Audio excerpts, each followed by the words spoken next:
All right. What's up, guys? Welcome back to another episode of the Webheads podcast. Hello, hello, hello. I am here. My name is Steven.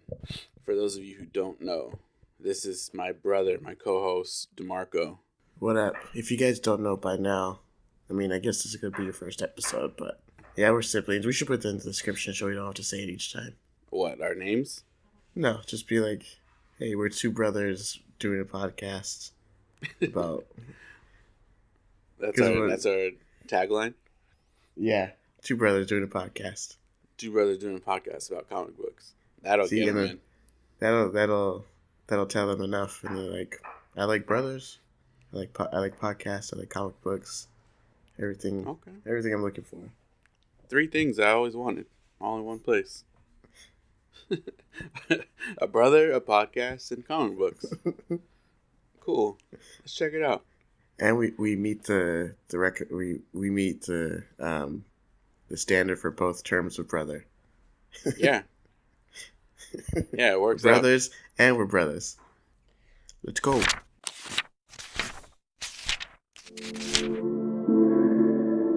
Hello, hello, hello.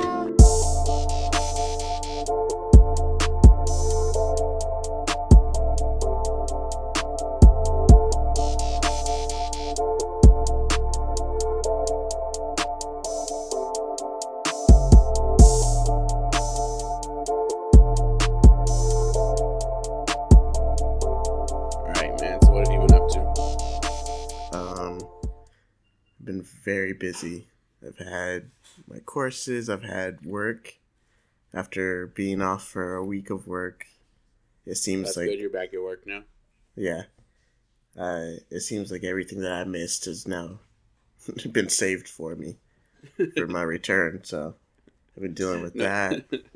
Nobody was like, oh, DeMarco's sick right now, let's take care of this for him. No one knew where I was. That was a funny thing. I came back and everyone was like, they're like, oh, how was PTO? I was like, I wasn't on PTO. Like, I was taking care of somebody. They're like, oh, really? Well, I was like, okay, whatever. Like, everyone just doesn't know. Like, it's not everyone's business to know, so it's like, fine, whatever. But just the fact that, like, they just didn't care that I was gone at all. Yeah. So, like, whoever you told in the first place was like, he'll be out for a couple of days. Yeah. And everybody's like, oh, yeah, he deserves that. Yeah, he needed some time off. So, yeah, I've been back to work, worked my butt off. And then my courses, just doing stuff around the house. Yeah, it's been pretty wild. It's comic book related. Have you ever watched The Boys? No, not yet. I keep wanting to start, but then every time a new season rolls around, I'm already watching other stuff. Mm. And then by the time I'm done with that stuff, I forget about it until I see people start talking about it again. Oh, okay. I've heard it's really good.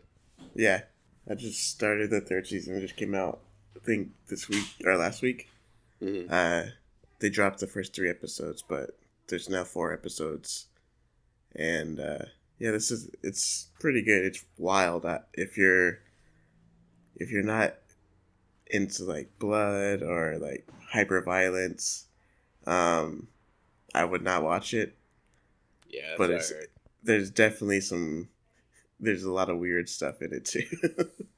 I gotta make some time for that. Because with me doing this whole watching every animated Marvel show, mm-hmm. That during the week, that's all I watch. Mm-hmm. So hopefully I can get through it a little bit faster. But on the weekends is when I try to watch like live action stuff. Yeah. So I'm trying to finish up this first part of Stranger Things. Okay. And what else? Oh, and then I finished Atlanta. Oh yeah, I forgot about that. How'd it go? Yeah. Did the season end already on that? Yeah. Okay. Yeah. It was pretty. It's really good though. It's have you watched the first 2 seasons? Mm-hmm. It's nothing like the first 2 seasons, really. Yeah, I watched the first episode of this one where they're in Amsterdam, I think. Yeah, the whole season there in Europe. Oh, okay. and it's like the oddest season of any show I've ever seen. Especially if you just go based off the first two seasons. Mm. That the first two seasons make that third season even more weird. It's crazy, but I love that show. Have you watched Obi-Wan? Or No, I was gonna wait till it ended because I had so much other stuff to watch. But so I haven't started it. I it's hard to gauge. I feel like Star Wars stuff is like Star Wars entertainment stuff is like kind of like Marvel entertainment stuff where like you're gonna have the diehards who like this sucks because they're not doing it the way I perfectly thought it up in my mind. And then you have some like casual fans who are like, oh yeah, it's pretty good, I like it. And then you have the other half of the diehard fans who are like, it's really good, I wish they would have added this, but it's really good. And then there's just a whole group of people who are like, I don't understand this and it sucks. But I've heard some good things about it. I like it. I'm just anytime there's Star Wars, I'm gonna be 100% for it, just to see like how it adds to the universe, you know. Yeah. So like, is it I'm over told, now? No, there's still 2 more weeks, and then they might do a second season depending on what they're talking about. But yeah, any world building stuff like that just may connect to, you know, something else, or you know, so far it's already connected to Jedi Fallen Order a couple times. Okay. So that's been pretty cool to see, and just every week just seeing what kind of new stuff happens. Is it better than Book of Boba Fett? Yeah, I would say. Okay. I did like Book of Boba Fett. It was kind of dry in a lot of parts, but I still thought it was okay. Yeah. I like the Mandalorian parts. Yeah. The whole Mandalorian episode. Oh yeah, this is a great show.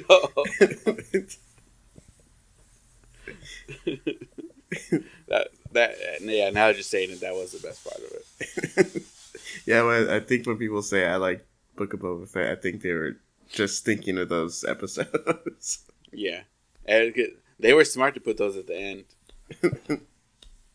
Yeah, let that be the last thing I remember about this. The whole fact that, like, I know it's them wearing the helmet and everything, but like when you can't see somebody's face, like when I watch like Spider-Man or something, I know that's Tom Holland most of the time, or like Andrew Garfield or whatever. But when I watch The Mandalorian or the Book of Boba Fett, I'm like, is that really Pedro Pascal there, or is that like a stunt double and he's just dubbing it? Yeah, I feel like it's because we learned early on that the actor for Darth Vader and the voice were two different people. Yeah.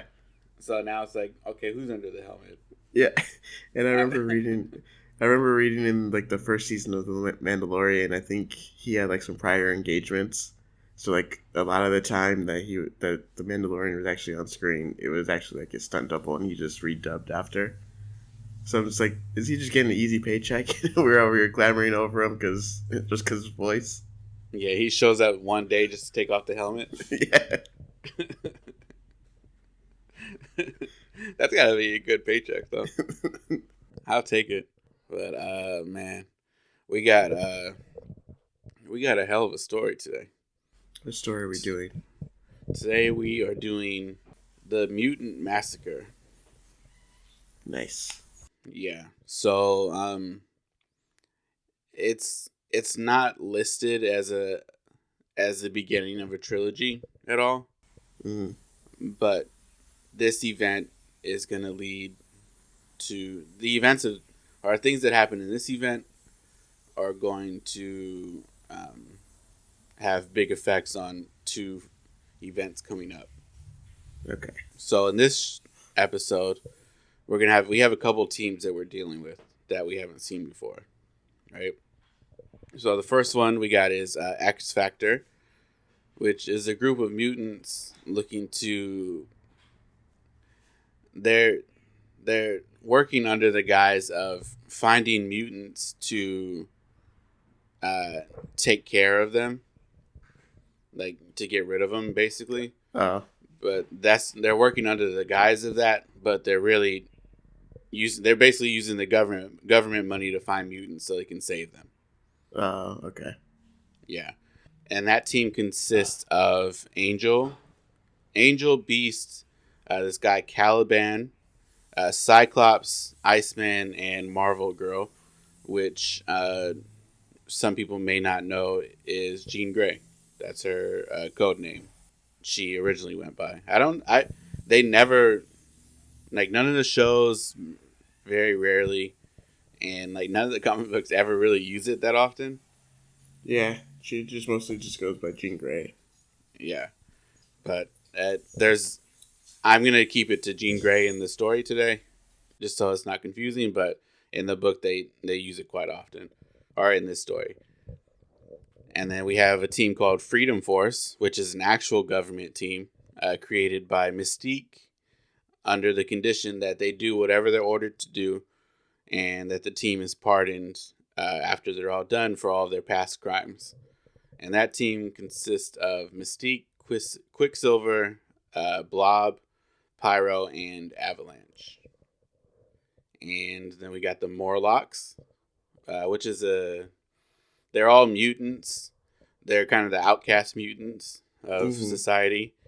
And they basically live underground, like in the sewer systems, because they believe that that's where they're the safest. Mm-hmm. When they got their mutations, or when their powers came to light, it changed their appearances as well. So some of them look like, I guess you could say, monsters, or they're deformed, stuff like that. Yeah, there's mutants that can't fit into normal society. Yeah. Quote unquote normal. And then we have a team called the Marauders, which is a team of superpowered mercenaries that spend all of their time hunting mutants. And then lastly, we have the team of the New Mutants. And finally, we have a team of actual youngsters at Xavier School. And surprisingly, they're led by none other than Magneto at the time. And this team consists of Boom Boom, who some of you guys might remember from Secret Wars 2. Oh, yeah, she was like a druggie, right? Yeah. And she kept begging the Beyonder to hang out with her and all that. Yeah. And then he took her to Xavier School and just dipped on her. And then we got Karma. We got Magic, who is Colossus' sister, Ileana. And Warlock.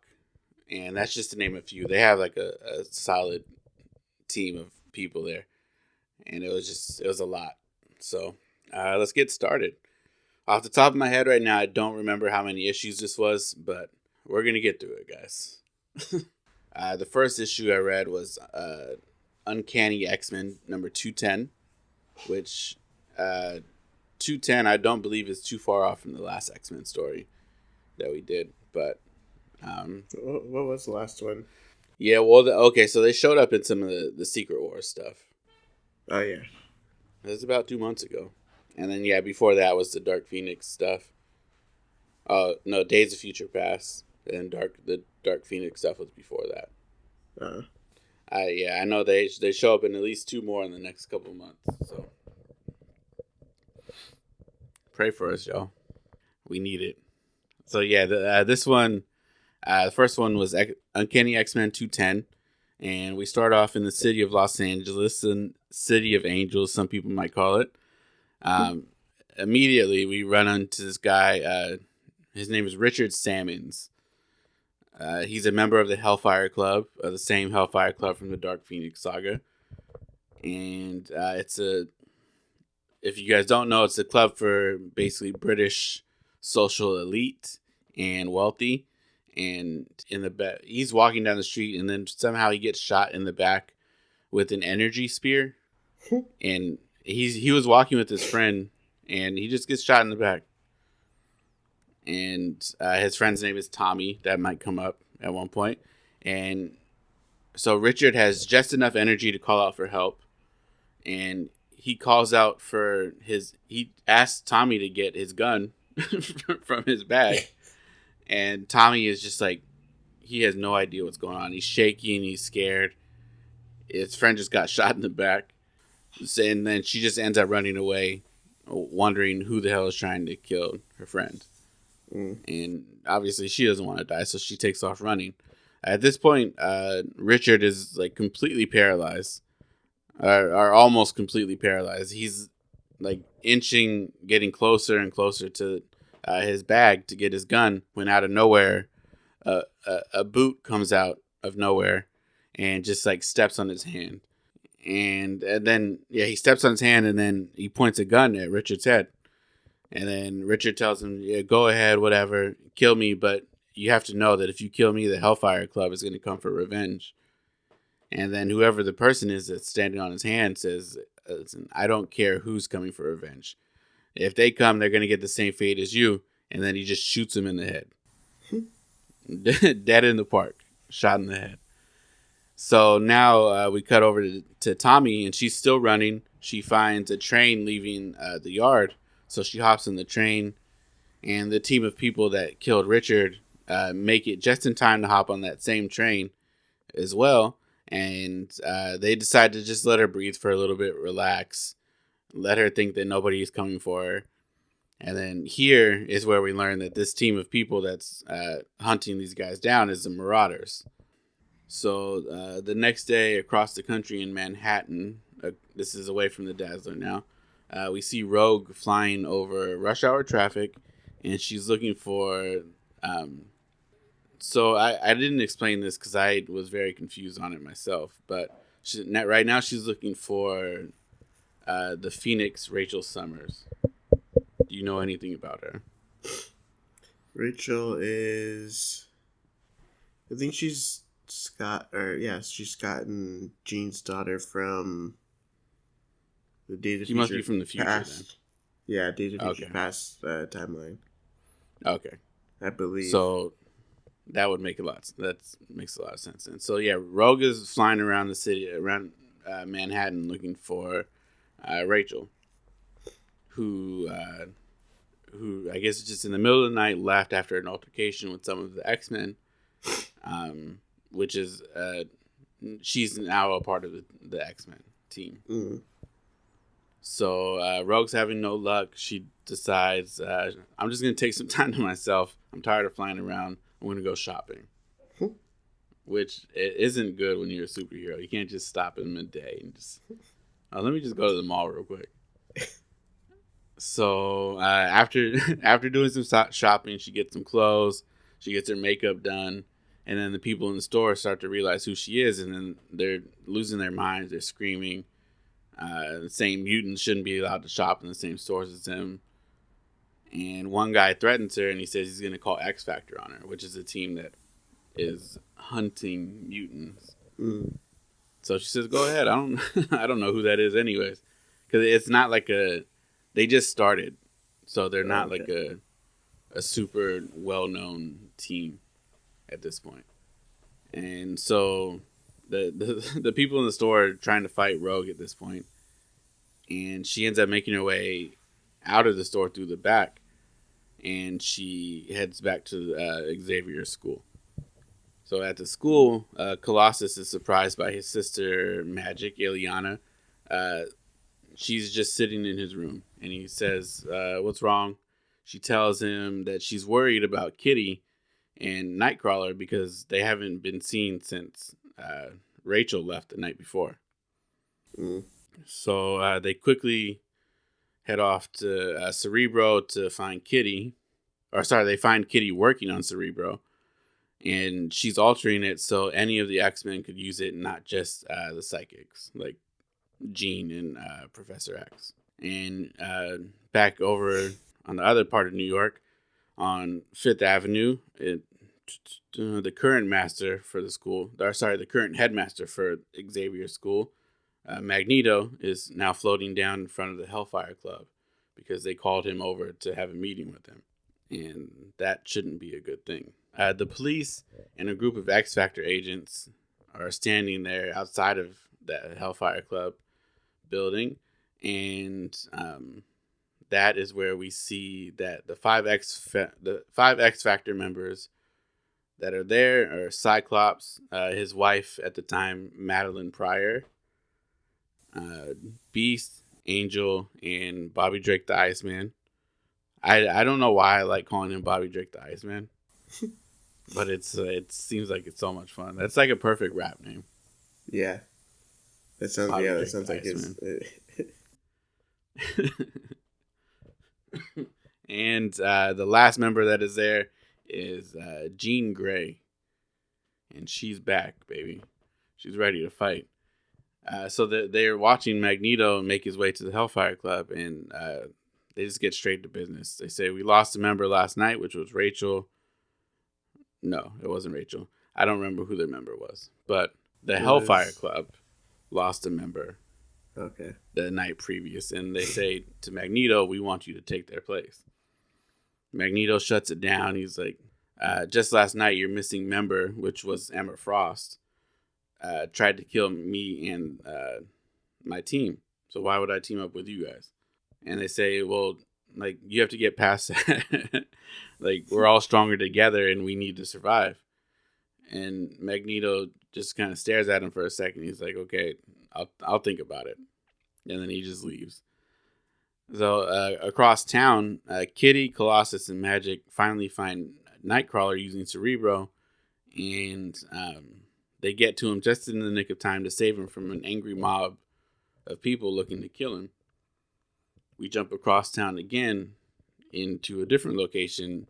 Wolverine and the new team leader for the X-Men just reached the end of the trail on Rachel. So now they really have no idea where she could be. And if you know Wolverine, you know that like him being able to catch somebody's scent and track them down is like bar none. Like nobody's better at it. Yeah. So for them to be at the end of the trail on Rachel, they're not going to find her anytime soon. Yeah. So, just now finally entering New York, Tommy, the girl who was on the train before, she hops off the train thinking that she's safe. 2 steps later, she's hit with the energy spear just like her friend Richard, right in the back, and then the Marauders show up with a gun to her head. And they tell her, you need to stop crying or we're going to shoot you in the head. and then that was the end of that issue. And then we jump over to X Factor number 9. And just, I'm telling everybody now, this could possibly get confusing because it happens over, I think it's 3 different stories. X Factor, Uncanny X-Men, and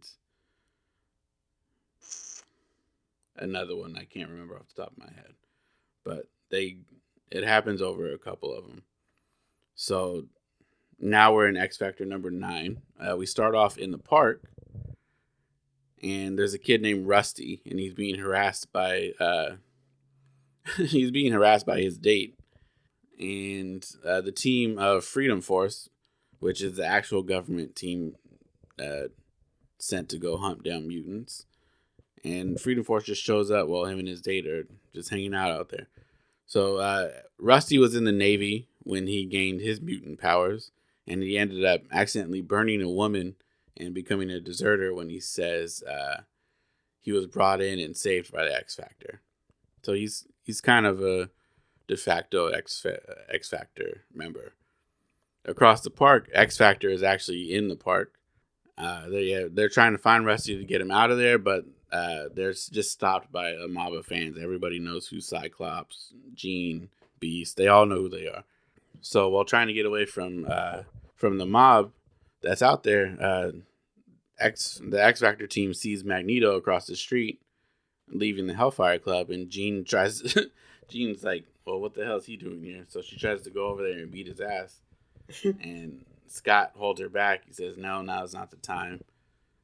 So we cut over to the other side of the park. Rusty is running as fast as he can, and the girl that he was with, her name is Skids. And they're almost out of harm's way when the Freedom Force team split up and got in front of them. So now they're trapped. A crowd starts to gather around Rusty and Skids now as they're being captured, and the crowd thinks the Freedom Force is just a bunch of mutants beating up humans because they don't know that Rusty has powers. So now the group that's around them starts rioting and throwing rocks at Freedom Force. No, X-Factor finally shows up and saves Freedom Force and Rusty, but Spider-Woman showed up too. Is this the Jessica Drew Spider-Man, or is this the redhead? Okay. And she somehow got distracted by all the rioting and the throwing of rocks at the mutants. And she had set up a trap to kind of... I don't know who she was helping, but Rusty got caught in the trap that she set. And he breaks loose because she's not paying attention. And he takes off running with Skids again. And then they finally make it to the sewer. And they're like, okay, this is probably the perfect place for us to run and hide to. I doubt anybody's going to come down here. And then they keep going and realize that now they're in the tunnel of the Morlocks. So Freedom Force is still in the park kind of getting harassed. And they're like, well, we didn't catch them, so let's get the hell out of here. X-Factor does the same thing. And then we cut to the X-Factor compound, and they have this kid mutant there, and his name's Artie. Artie Maddox. And he doesn't talk, but he projects his precognitive visions in front of him for everyone to see, and his best friend is Rusty. So when Rusty was in trouble, Artie was able to project images of where Rusty might be so they can go save him. And now he's projecting images to them again, showing that he's still in trouble, but he's trying to show everybody where exactly he is. But the only person that's left the only person that is around at the moment is this guy called Cameron Hodge. Mm.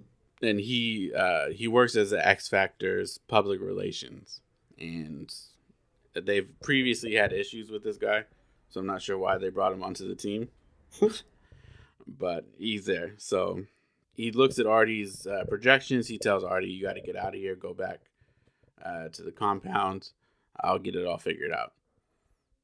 And Artie was like, he realizes that Cameron's not understanding what he's trying to tell him, so he starts drawing his visions on the wall.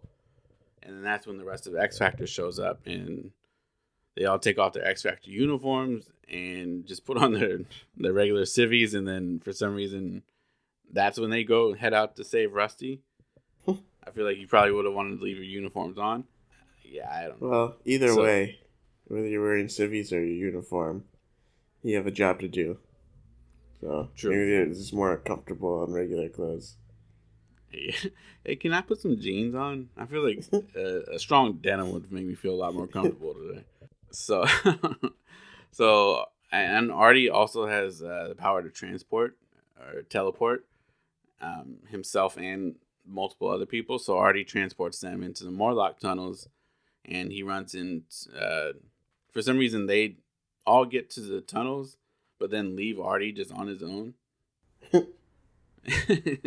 And then he's walking around. He runs into this other little kid who's a mutant, and his name is Leech. In a different part of the tunnels, Freedom Force is also down there, and they finally caught up to Rusty, and the Blob just starts beating his ass pretty bad. And then that's when X Factor finally shows up, and Cyclops shoots the Blob with his famous Ruby Quartz blast, and he's able to save Rusty. And Mystique is just looking around at all like the chaos that's happening, and she's just tired of all this shit. And she's like, "No, X Factor, you guys are coming with me. I actually work for the government. You guys are arrested. I'm arresting all of you guys." And why did she work for the government? Well, because the person that she's working with in the government said that if Mystique and her team do whatever they're asked of for a certain amount of time, then they'll be pardoned for all their crimes that they've committed in the past. So, I feel like as a supervillain, especially someone like Mystique, like, you're always going to be on the run. Like, who cares if you're... yeah, no, like, she works for the government. Like, why do you even believe that she's going to let you she's just going to pardon you? Yeah. Like, you're an evil mutant. Like, even regular mutants that just don't do anything are getting rocks thrown at them. People screaming, "I want you to die." You're well known. You're gonna do everything they ask you to, and then they're gonna throw you under the jail and then burn it. Yeah, like, I feel like that was a mistake on the writer's part. Yeah. But then again, the same thing with, like, Suicide Squad. Like, yeah, you get your sentence reduced, then you go out and do the same thing to get arrested again. So it doesn't matter. Yeah, you didn't turn your life around. You just got out of jail. So yeah, she tries to arrest all of them, and they're obviously not going to go just willingly. So they all start fighting again. And then after a while, Mystique decides that if Freedom Force doesn't leave now, they're for sure going to die, because this X Factor team is not fucking around at this moment. So trying to save his own team, Cyclops sends Angel and Jean to take Rusty back to the compound so he can see a doctor. The rest of the team goes looking for Artie because they just left him, like I said. And now they have to go searching for this little kid. So out of nowhere, once Cyclops separated the teams right after that, they hear a scream coming from further down the tunnels. And then we just cut away. Now we move over to DC, and we see Valerie Cooper, who is the government head of Freedom Force. And now she's yelling at Mystique and the rest of the team for messing up the mission at hand. And she says, just get out of here. I'm sick of you guys. You guys can't do anything that I've asked you to do. We might have to rethink this whole situation that we have. And Mystique gets pissed off, and at this point you can already tell that she's trying to think of some way to double cross Valerie Cooper at this point. And that was X Factor 9. So here we are in Uncanny X-Men 211, where we are now back in the Morlock tunnels again. And the first faces we see are of the Marauders team. And their leader is this guy called Scalp Hunter. And that guy I would not want to see this guy anywhere.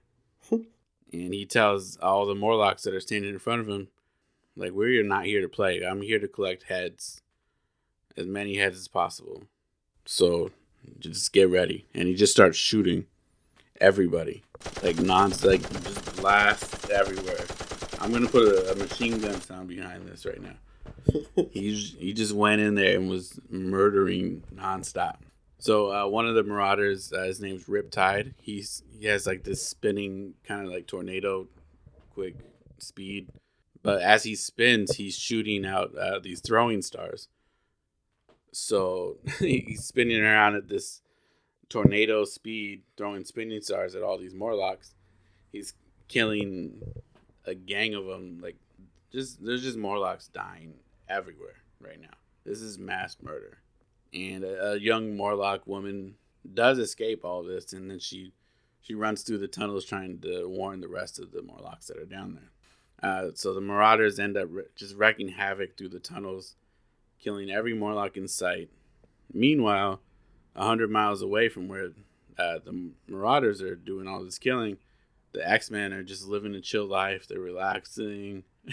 They're doing chores around the house. And Wolverine's just sitting in his room just dying of boredom. And then he asks Colossus and Rogue if they need help with anything. But they're like, hey, man, we don't have anything going on. This is a rare day. Just go chill. And then inside, Kitty is working on her term papers. I don't know why she's doing that. I mean, technically, like, she doesn't go to a regular school. She lives on campus. Just they gotta get an education somehow. True. I am not one to talk. I didn't have that, so I wouldn't know. Nightcrawler pops out on Wolverine to try to scare him. When they found Nightcrawler, he was in pretty bad shape before, and when he pops out on Wolverine, instead of scaring him, he just kind of falls. He pops back out and just falls over to the ground, and and then Wolverine is just like, you don't have the strength and the energy for this. That was he's like, you want to go get a drink? And he's like, yeah, let's do it. So those two go out for drinks. After seconds after they agree to go get drinks, this large creature comes from underground at the school. This creature is just begging for help for the X-Men. He's like, the Morlocks need your guys' help. Like, we need your help fast. So the whole team quickly decides to help, and Kitty and Magic teleport the whole team of X-Men to the Morlock tunnels. What did Kitty have to do with the transporting? To be honest with you, I'm not sure. I don't remember, but she definitely helped. I'm assuming that she just gathered everybody together.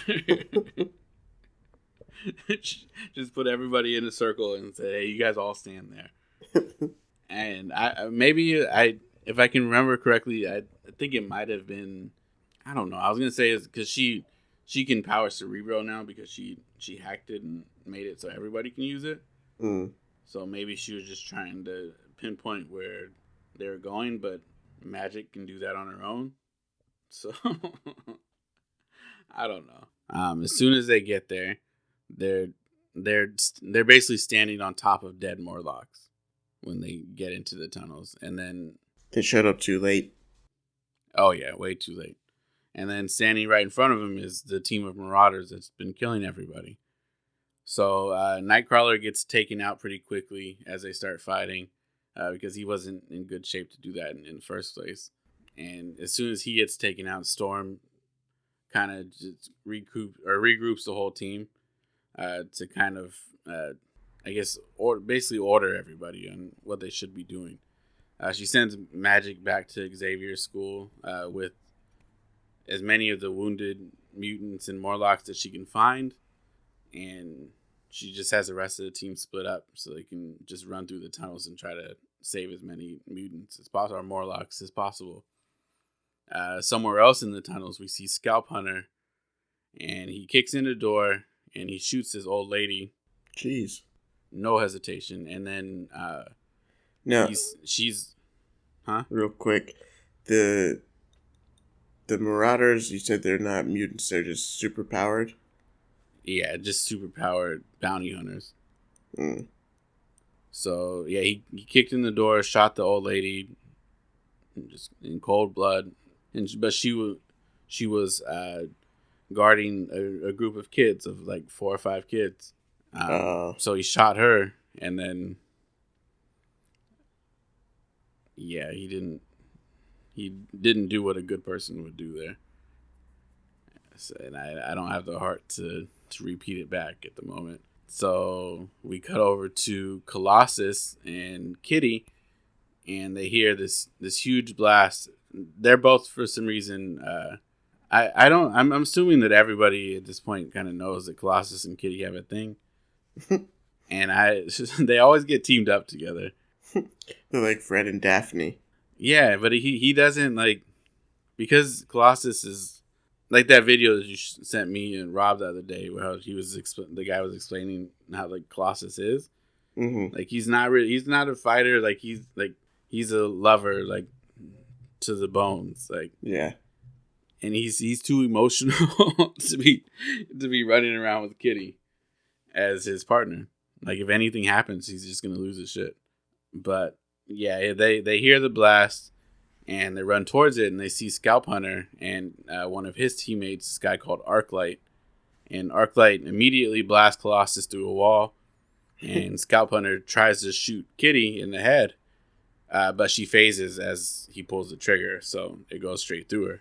She runs off, and then we head back to the rest of the X-Men team, and they're leading the surviving Morlocks towards Xavier's school when this ruby quartz blast comes gunning down the hallway, or the tunnel, towards them, and then one of the tunnels that they're trying to run through collapses. But then we see Colossus and Kitty with the group of surviving Morlocks that they found that just happened to get bypassed by Scalp Hunter when he was going through the tunnels. Now that we have the whole team back together again, they're guarding all these surviving mutants, but then the Marauders show up again and start the fight. Wolverine jumps out first. He takes out one of the Marauders, but they're too strong for the X-Men to actually beat in combat. So Wolverine took out the one, but then the Marauders still killed a whole bunch of the Morlocks that the team was trying to save. Mm. So the last few that survived end up getting away with Storm and the rest of the team back to Xavier's school, but that leaves Wolverine back in the tunnels. The Marauders take him for questioning. I don't know what they're questioning him about, but they take him for questioning.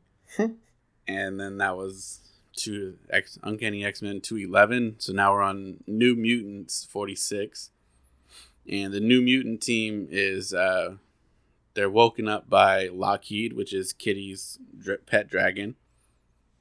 And they see that he's leading them all to their underground training complex.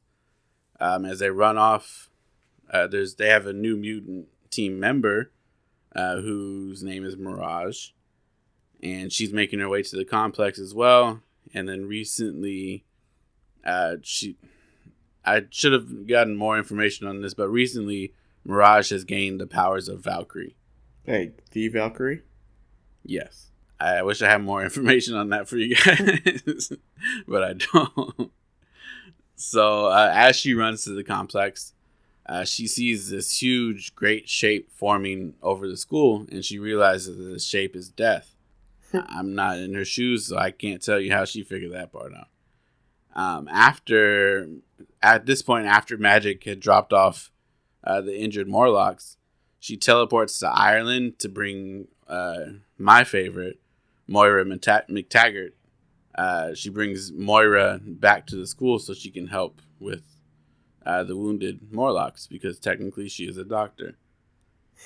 So Storm shows up as well, and she tells the New Mutants, now at this point going forward, Moira is in command for the time being until I say different. At this point, though, things are getting worse as the night goes on. They lose a lot of the Morlocks that they tried to save. Some of them are fighting to survive, but they're just getting more. The Morlocks are getting more angry as the night goes on, because you guys are supposed to be saving us, and now I keep seeing more and more of my people die. First we're getting gunned down in the tunnels, and then you guys are supposed to be saving us here, and people just keep dying. What's the point? You should have just left us down there to die. I mean, I'd rather die with someone trying to help me than being gunned down in the sewers. I mean, I guess it's just me. I'd rather die in a bed than with nasty shit water flowing over me.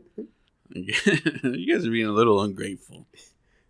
Yeah, I'd rather have someone helping me, trying to save me, rather than someone just like with the intent to just kill as many of my people as possible. Yeah, they don't have a gun to your head, giving you shots and with a gun to your head. So, New Mutant Karma, she calls home. She calls to her actual home, and she calls to check on her siblings, but nobody's answering their house phone. So she tells Magic about it, and Magic is like, "Cool, I can teleport over there quick. We can check and then come back." And as soon as they teleport over there, they see that Karma's family's apartment is blown up to pieces. Jeez. Back at the school, the rest of the New Mutants decide that Magic and Karma have been gone way too long at this point, because some time had passed, and they realize they've been gone for too long, so they go out searching for Magic and Karma. Warlock, who has been... Do you know who Warlock is? I think so. He has like the... He's like the robot kind of... Yeah. So Warlock has been acting very out of character at this point, for being the weird robot that he is. He's saying weird things. He's acting a lot more weird than he normally does. But then we cut over again, and the rest of the New Mutant team arrives at Karma's family's apartment that had just blown up. And for some reason, Karma wanted to go into the apartment to see if she could find her family, but she couldn't find anybody. And the rest of the team shows up. Magic says, "Oh, we all got to get out of here because we're going to die in this fire." So she teleports them out. Luckily, they're all alive, but they still haven't found Karma's family. Ready to head back to the school, Warlock starts to freak out, and he grabs every New Mutant in sight, and he picks them all up, and he starts running off, taking them back, and he takes them to the Morlock tunnels. When they get there, he drops them, and then he transforms into his father, who is called the Magus, who is this. How do I explain the Magus? Shit, I don't even know how I would explain the Magus. That'll be confusing. Just move past it. Yeah. So he transformed into his father, the Magus, and he says, Magus says that Warlock needs to battle him to the death. I'm going to be honest with you guys right now.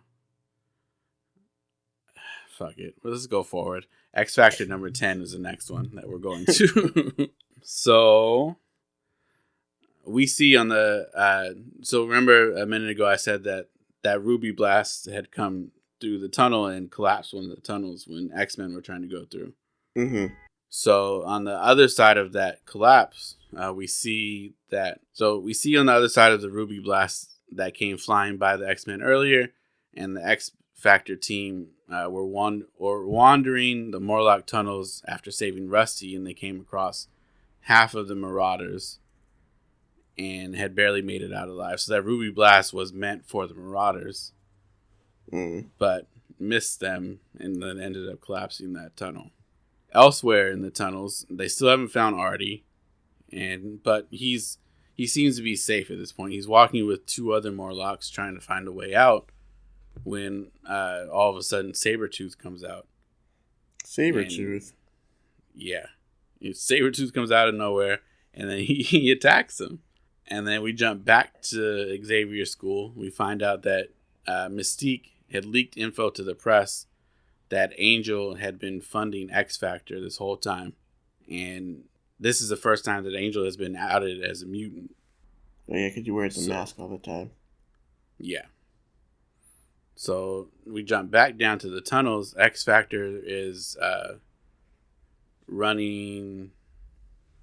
X Factor runs into some of the Marauders again. And this time they finally get the upper hand. But because they're already so beat up, they've been down there fighting for God knows how long at this point.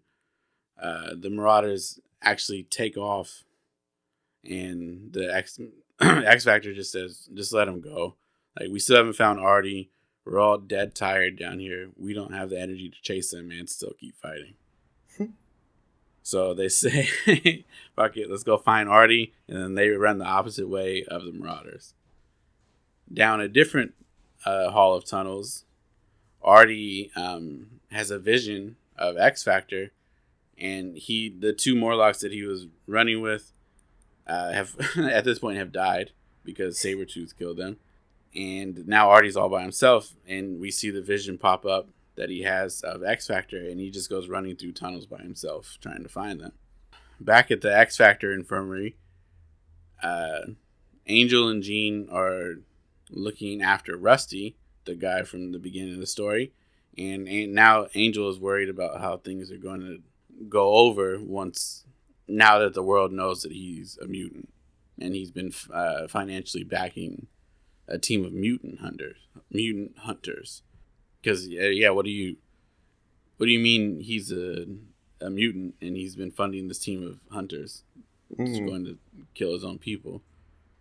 So Angel tells Jean that he's sorry that he held the secret of...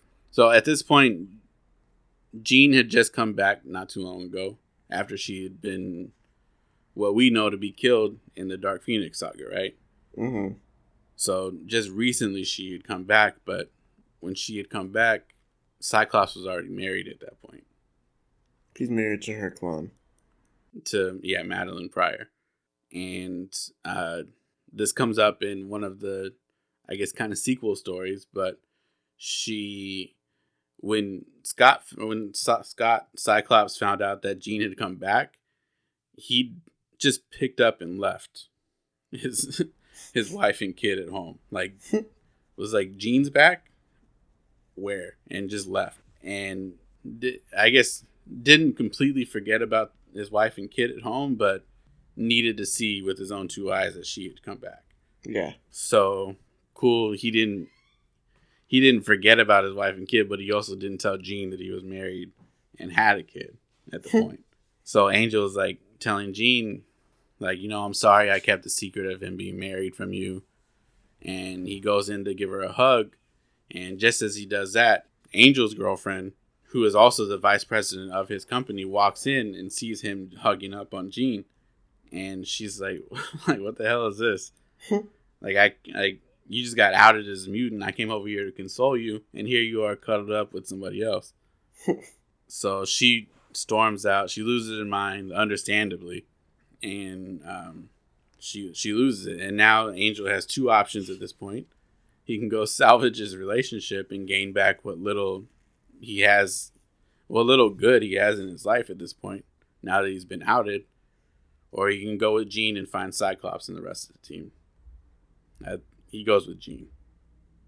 I don't understand why she's so mad. Like, they were just hugging. Was it like a sensual hug? Like, did it look... Well, like, I don't know if you've noticed from the stories before, or if you know this just in general, that Jean... Well, like, what was it? In Dark Phoenix, when they... Angel was living in New Mexico, I think. Uh-huh. When the X-Men team showed up to Angel's place, like, Angel grabbed her to say hi and just kissed her on the lips. Oh yeah, I don't remember that. He was like, "Oh, I hope Scott doesn't get jealous." So I'm assuming that his girlfriend knows of their past.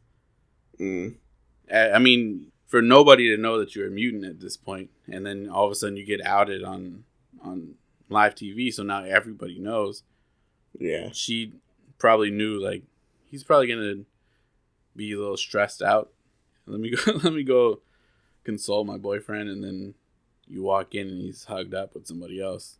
So he probably isn't too stressed at this point. I can see that now.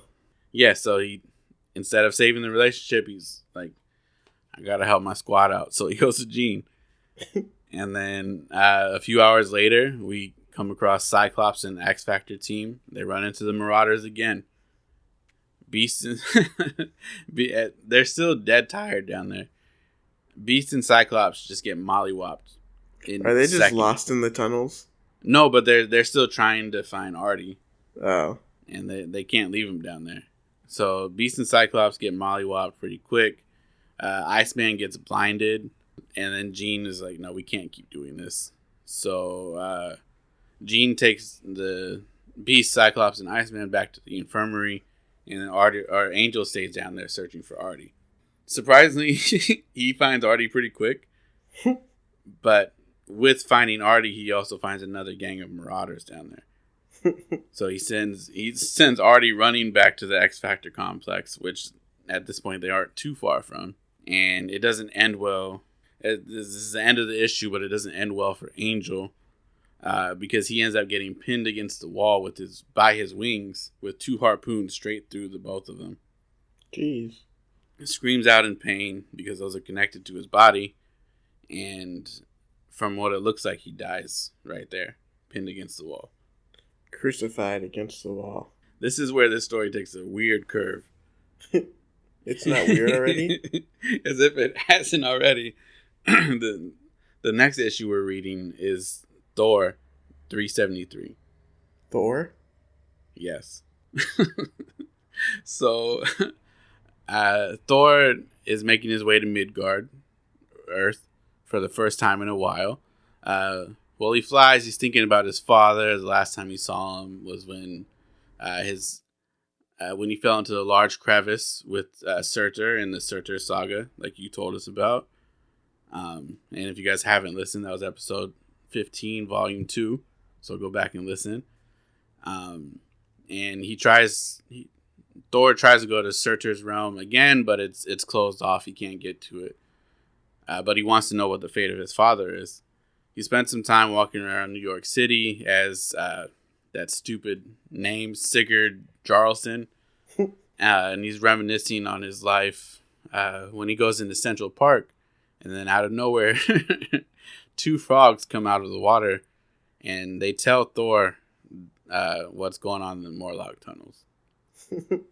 So you can talk to animals now? Yeah. You Dr. Doolittle? Yeah, Dr. Doolittle Jarlson. And then, so he's like, okay, cool, I'll go down there and check. When he gets down there, he sees all the death, like the dead bodies everywhere, destruction. The destruction among him. And he goes searching for basically anybody that's alive at this point, because it's nothing but death down there. As he creeps through, he's jumped by a gang of marauders that are still down there. He fights them off, and they run away because he's Thor. When he gets up off of the ground, though, he turns around and he sees Angel. It's hanging up on the wall by his wings. He tries to save him, but before he can reach Angel, he hears footsteps coming from behind him. Real quick, it's not important, but does it seem like Thor recognizes Angel? Because I don't think I've ever seen them like actually team up. So it's always like interesting for me to see like new characters kind of interact. I believe he said I believe he said Angel's name. So I don't know if they've worked together much. He at least recognized him. Okay. So that was Thor 373. Now we're in Thor 374. The Marauders. Thor was just looking at Angel pinned up on the wall. For some reason, the Marauders thought round 2 was a good thing to do. And then they come back around trying to fight Thor again. And this time, like, they almost get murdered. And then they're like, okay, no, we probably shouldn't have done this. They take off running again. Thor, at this point, takes Angel off of the wall. And Angel actually isn't dead at this point. But with all the pain that he's dealing with, he's telling Thor audibly, like, I want to die. I can't deal with this pain anymore. And then for some reason also, the tunnel, probably because it's been dealing with nothing but destruction, the tunnel that they're in starts collapsing on the both of them. So Thor grabs Angel off the wall. He flies out of there hoping to save him. Going through the tunnels, Thor runs into Artie, who still hasn't made it out. And then when he stops for Artie, he ends up getting jumped again by the Marauders. And this time he actually almost loses until he pulls out that trusty hammer, and he ends up killing the Marauders that jumped him this time. So he should do that the first time. Yeah, you went in the tunnel and they immediately attacked you. You shouldn't. You have too much power to just be taking a fist fight with these people. So he picks up. He has Angel in one arm. He picks up Artie, and then Artie leads them back to the compound where they finally come across Cyclops and Jean. Cyclops and Jean are super happy to find Artie and Thor with Angel in hand, but they're very worried about being able to save Angel at this point. So Jean and Cyclops take Artie and Angel back into the compound. Thor leaves. They thank him for his help. And then after Thor leaves, he goes back to the tunnels and he gives all the bodies in there a Viking funeral, and he burns everything. Anything that fire can reach, he burns it. Good, because I was thinking, what are they doing with these bodies? Yeah, that stench would have been nasty after a couple of days. So that was the end of the Thor part of the story. Now we're in X Factor 11. Iceman and Beast, I guess, feel okay again. So they go back into the tunnels, hoping to save any Morlocks that are still alive at this point. And they're attacked by another team when they go down there. But they're not 100% sure if this team that's attacking them is Marauders or not. So meanwhile, we see Jean, Cyclops, and Artie are walking through the compound. Cyclops is carrying Angel. While they're walking through one of the doors in the compound, a hole gets blasted through the wall, and then through it comes Beast and Iceman, and they're still, as they're going through the hole in the wall, they're still getting their ass beat. So we find out that the team that's beating them up is a team called the Tunnelers, and it's they don't go into anything about the Tunnelers, but Cyclops convinces them to come back to the complex for safety, and then Beast, Iceman, and the Tunnelers come back to the compound, and then everything's okay.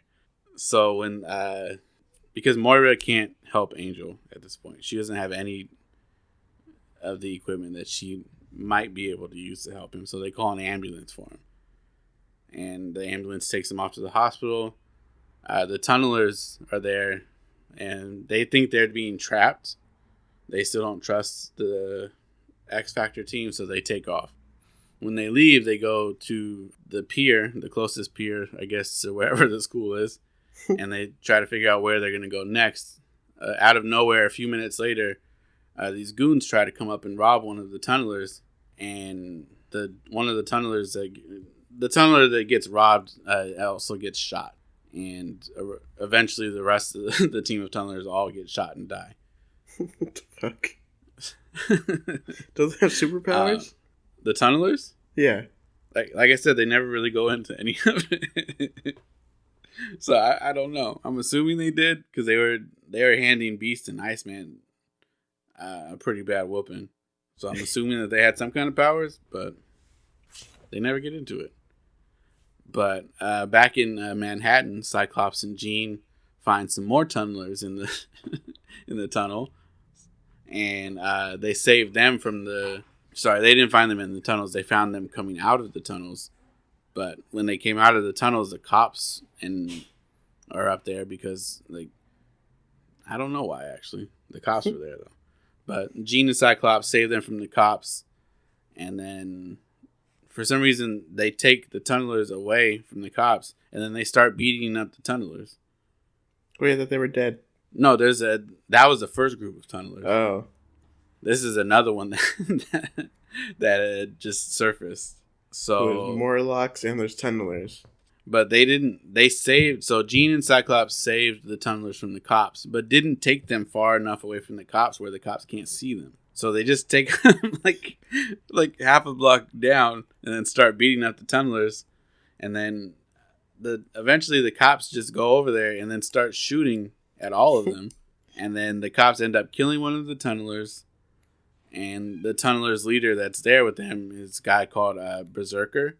At this point, he's pissed now because he knows that his people are being mowed down.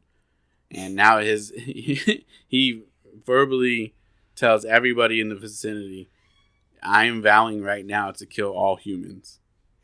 And he uses his electromagnetic powers. He shoots out a blast, but it's too strong, and it shoots him backwards into the water. And somehow he accidentally killed himself doing that. So we cut off again, and we get a small little cameo from Boom Boom. She does absolutely nothing here. I just wanted to point out that Boom Boom showed up. And then we cut back to Jean and Cyclops again, and they're at the hospital. But they find out that Angel he's going to have to lose his wings if he wants to survive. They got to cut off the wings. That was the end of that one.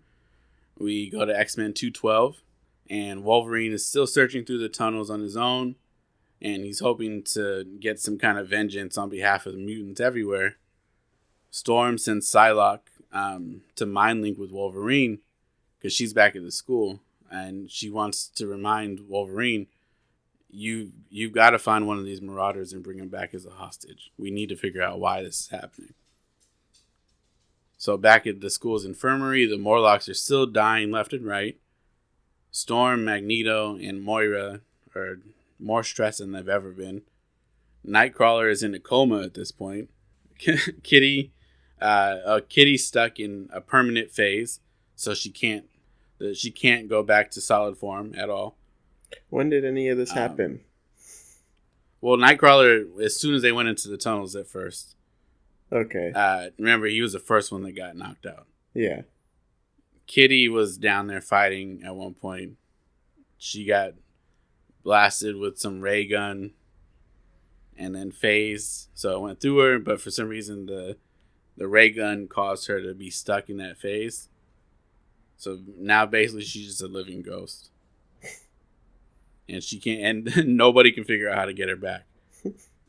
So yeah, at this point, Storm she's losing her mind. She's led her team of X-Men into battle in the tunnels, and now most of the Morlocks are dead. Half of her team is broken down. Back in the infirmary, Colossus collapses. For some reason, he tried to take.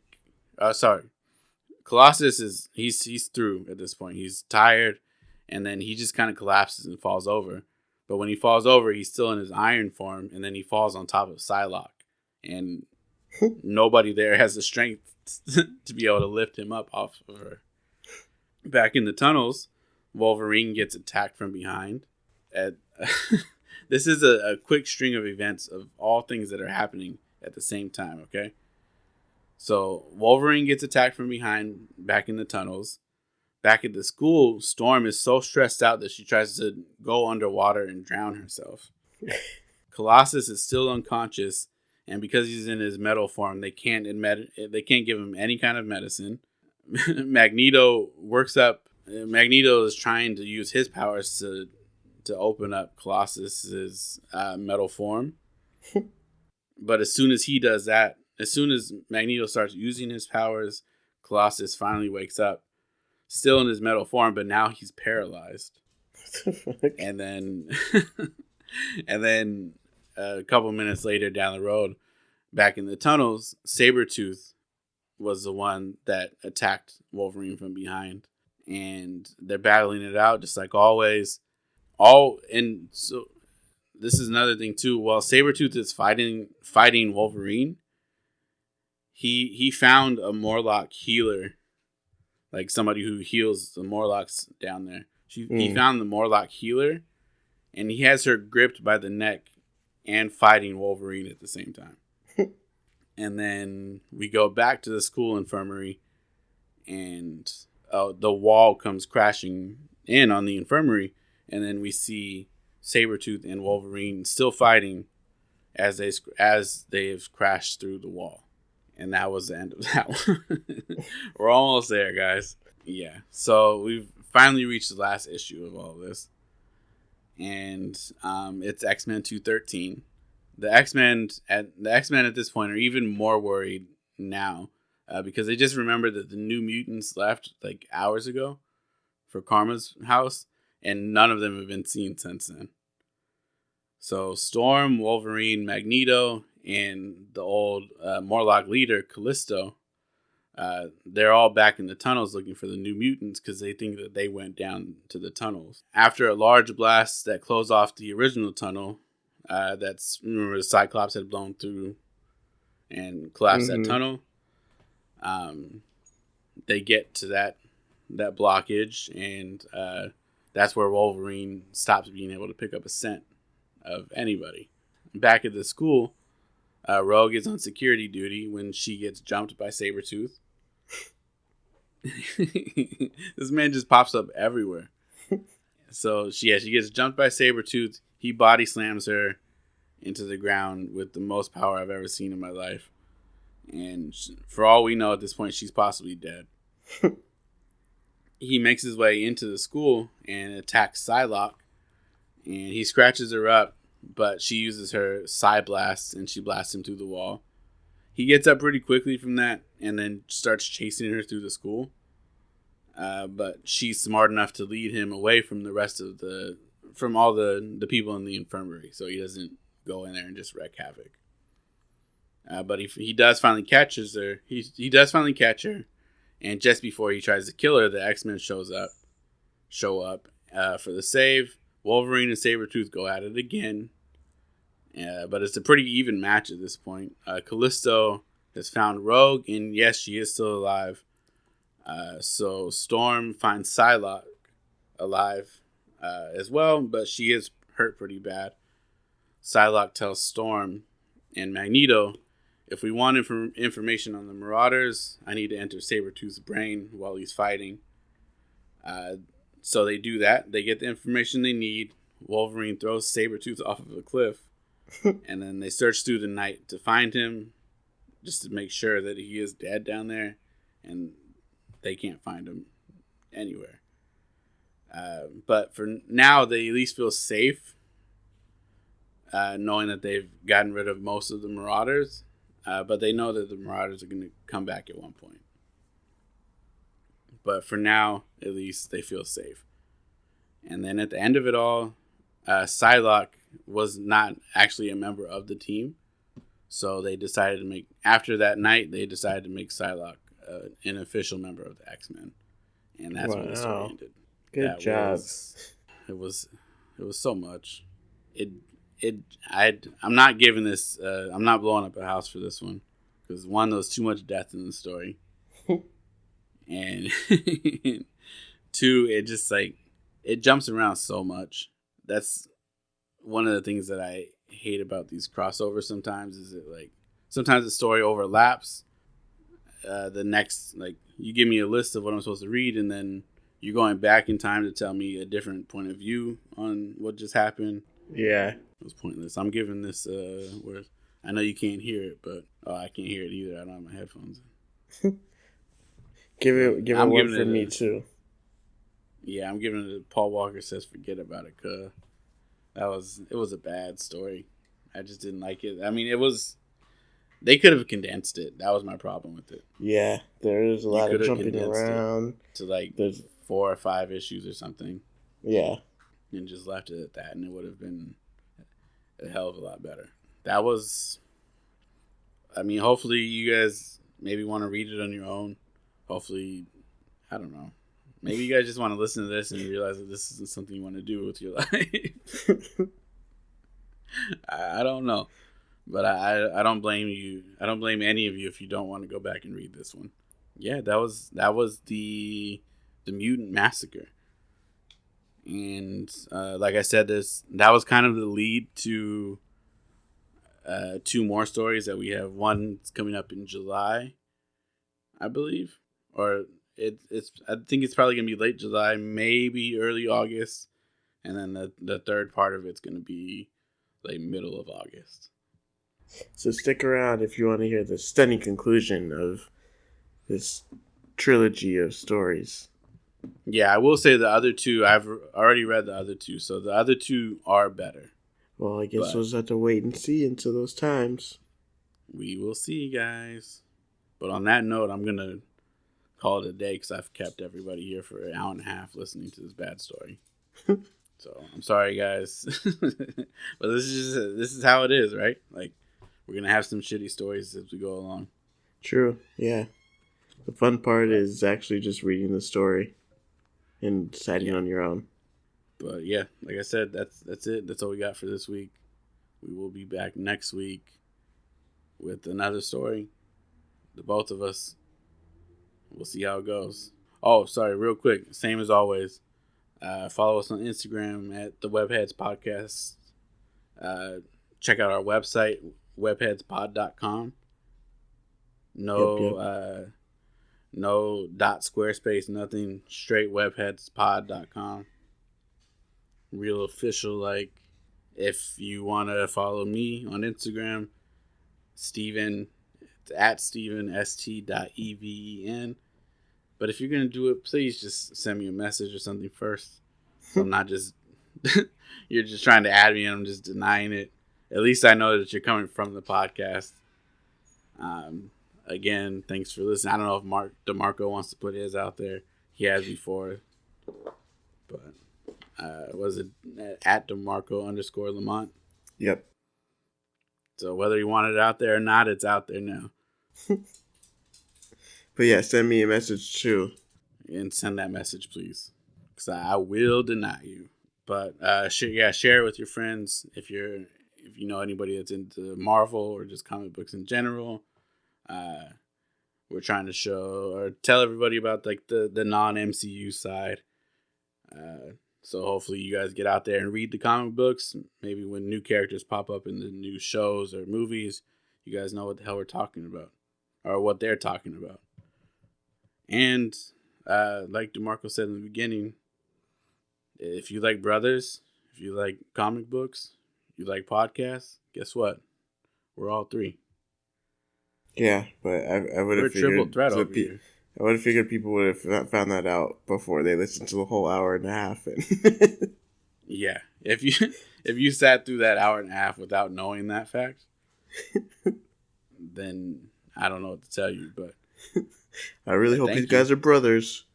They get to the end like, man, there's no way those two can be friends. They have to be brothers because there's no way they sat through that story just being friends. And that story is probably ruining friendships. But hey, for the third time, thank you guys for listening. We'll talk to you guys next week. Bye. Peace.